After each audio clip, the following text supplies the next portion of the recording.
Today, we're going to look at 4 proven strategies for building more profit into your dance studio. Let's check it out.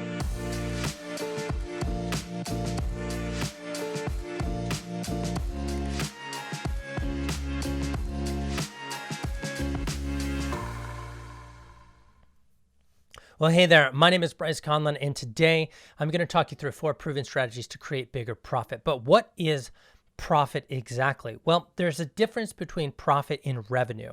Revenue is the amount of money that walks through your front door. You might make this money a variety of ways, from actually teaching classes, or maybe recital fees or costumes if you happen to sell tights, leggings, shoes, and apparel out of your shop. All of those things create revenue. Profit is what's left after you have paid for the cost of goods. It's important that you understand the difference, because revenue and profit are 2 sides of the same coin. If you're a studio and has a lot of revenue but doesn't create a lot of profit, then it means that you're probably just eking by, scraping by, and it's going to be difficult to look at growth in the future. Profit, on the other hand, allows you to either put that cash in your pocket or to put it back into the business. It's money that can be deployed however you see fit. So how do you get more profit? Well, step number 1, or strategy number 1, is get more students. Duh.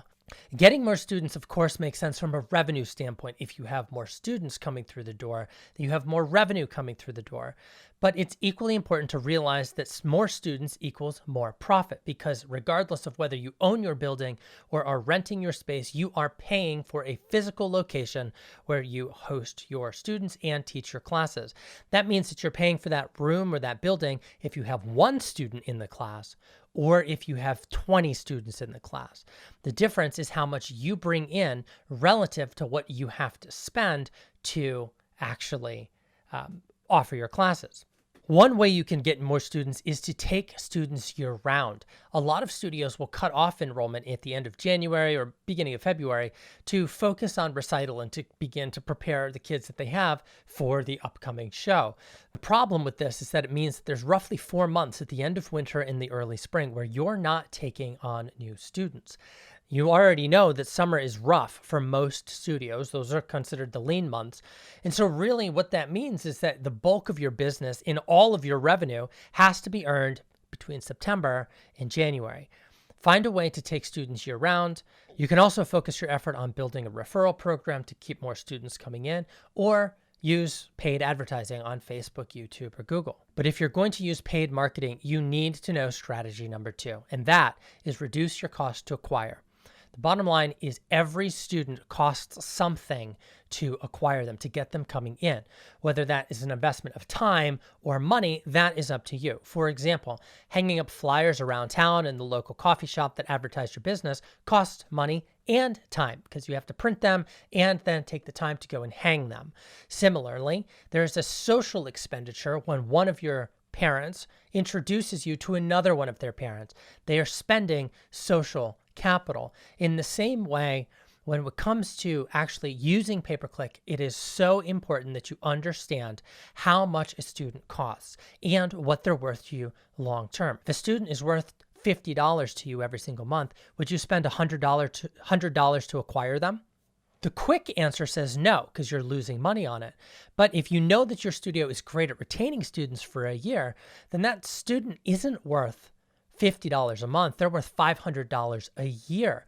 And spending $100 to make $400 to 4x your revenue, your money, is not a bad investment.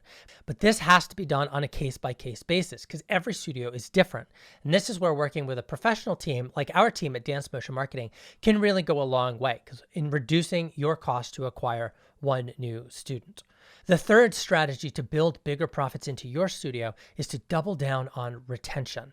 This makes sense. We spend a tremendous amount of time, money, and effort getting new students to come to our studio. If you are able to keep them for a year or 2 or 5, every year after year 1, the year when you have to spend money to acquire them, becomes pure profit. Here's what I mean. If little Sally comes in and you or let's say you're using a Facebook ad and you spend $100 to acquire little Sally, and she comes through the door and she's worth $50 a month or $500 a year, roughly, not counting the summer.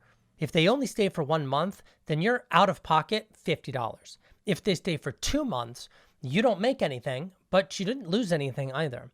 What if they stay for 3 months? Well, now you're making a $50 per month addition. That's more revenue than you had. What if they stay for a year? Well, now little Sally might be worth $450. And in year 2, pure $500. Year 3, $500. Year 4, $500. So you can now see, you're thinking in terms of the lifetime value of this one student, little Sally. She's no longer worth a mere $50 per month because we're thinking about her total value. If you know that you can keep a student for 4 years, then they're worth $2,000, maybe $3,000 to your studio.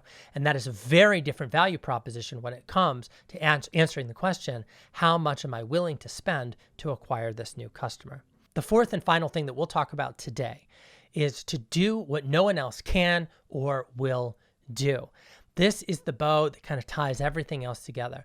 The bottom line is that revenue in a business and thus profit in a business are always going to be tied to customer satisfaction. If you have happy dancers, and maybe more importantly, if you have happy parents of happy dancers, then you will continue to grow. Why? Because parents will tell other parents, kids will get involved, and they will stay longer. How do you do that? By doing what no one else will or can do. I had a conversation with a studio owner recently, and he makes it a point to greet every new parent and new student who's walking in the door for the first time, whether it's for a trial or they've signed up, by name. That's not hard to do. You already know what their names are because you got that on your opt-in and intake form. But taking the name off your opt-in and putting it in front of the receptionist so she can greet these new prospective students and customers with a smile on her face and greet them by name, that's easy to do, and it makes all the world of difference. That parent, that student, they feel really taken care of. This is a small thing, and it doesn't seem like a big deal, but I promise you, if you've ever walked into a business and been greeted by name, then you'll know that it is the most special feeling in the world. Suddenly, it's a place you want to do business, where you feel welcome and you want to hang out. So that's it. 4 quick strategies for building bigger profits with your dance studio. And if you'd like to know more about how you can create profitable dance studios, watch this video here.